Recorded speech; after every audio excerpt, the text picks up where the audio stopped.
Bonjour à tous, c'est Claire. Alors je suis un petit peu grippée, mais je vais quand même vous présenter les énergies pour la semaine prochaine.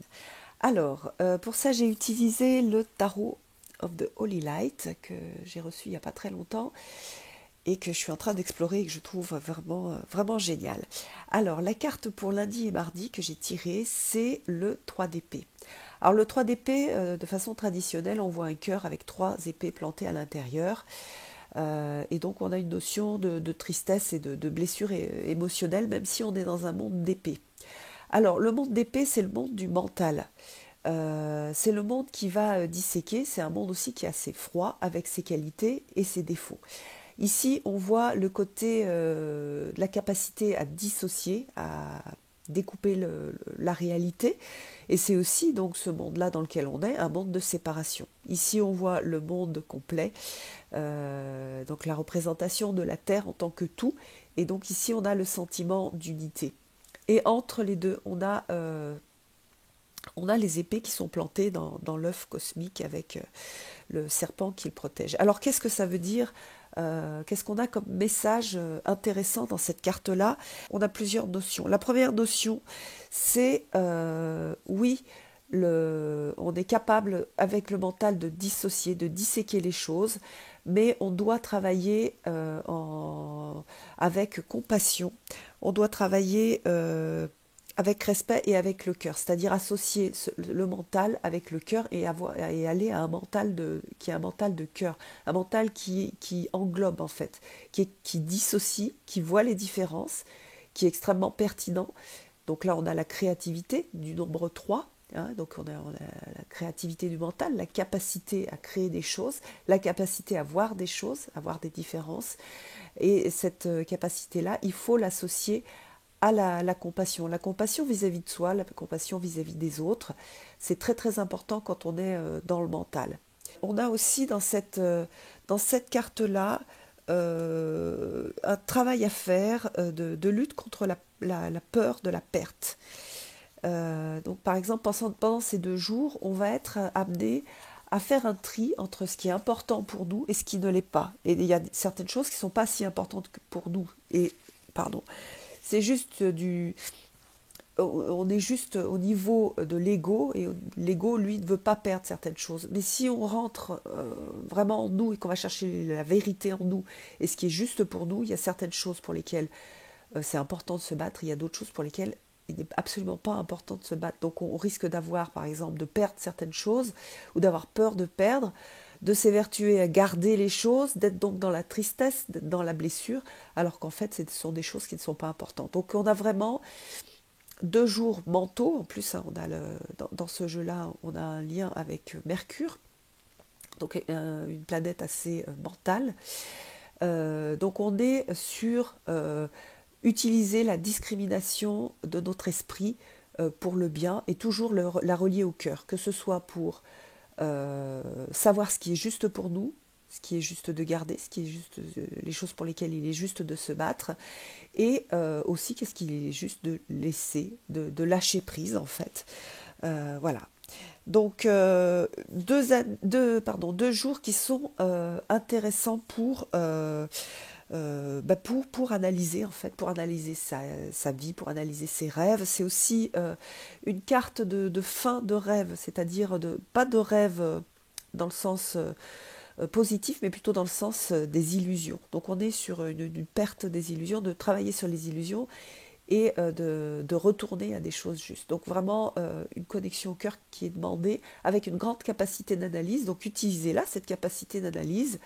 Ne l'utilisez pas contre vous, utilisez-la dans la bienveillance et dans l'intelligence de la réflexion, dans l'intelligence de cœur.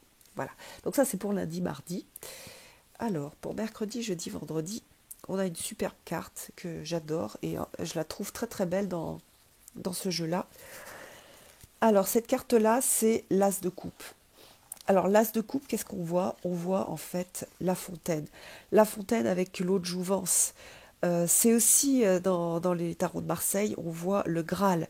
Donc on a vraiment une carte de guérison, une énergie de guérison, une énergie féminine, une énergie de Sophia, la sagesse qui va guérir, de l'eau miraculeuse qui guérit. Donc on va avoir cette sorte de pluie, cette sorte d'énergie de guérison qui va être disponible et qu'il va falloir aller chercher.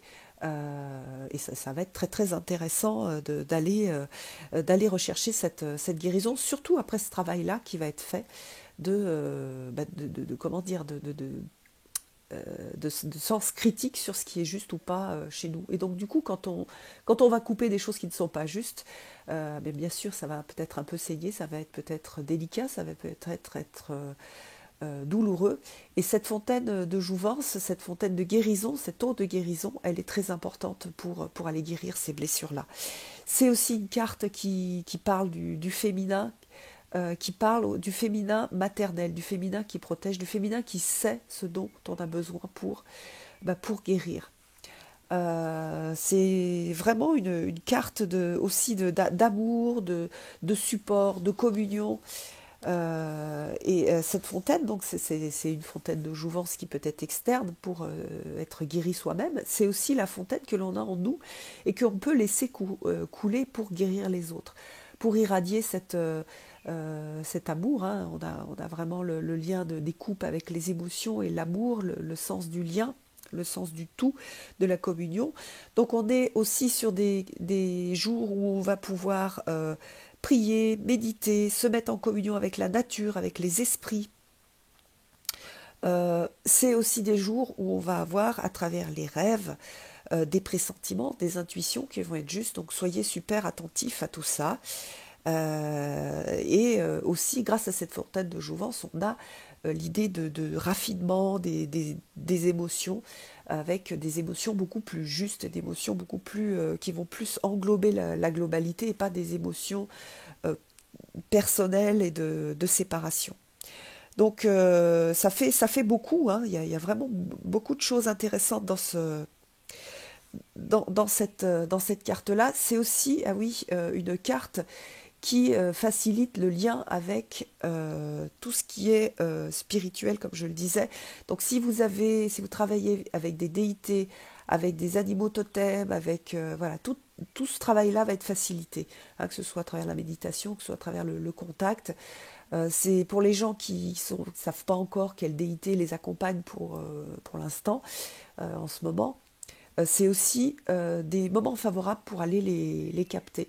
Donc soyez super attentifs aux synchronicités, aux messages que vous pouvez avoir à travers des rêves, à travers des petits messages, ou des petites choses que vous allez trouver dans la nature, ou parfois c'est un mot qui va vous marquer et vous allez vous dire ah oui mais tiens je sens qu'il y a l'énergie je sais pas là comme ça va être des énergies maternelles, peut-être que vous allez ressentir Isis, peut-être que vous allez ressentir Marie, peut-être que vous allez ressentir Kuan Yin, peut-être que vous allez ressentir d'autres déités aussi qui vous accompagnent en ce moment dans ce travail-là.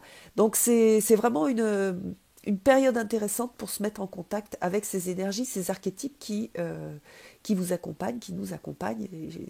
On aura des archétypes différents, hein, chacun en fonction de notre phase de vie et de ce qu'on est en train de travailler.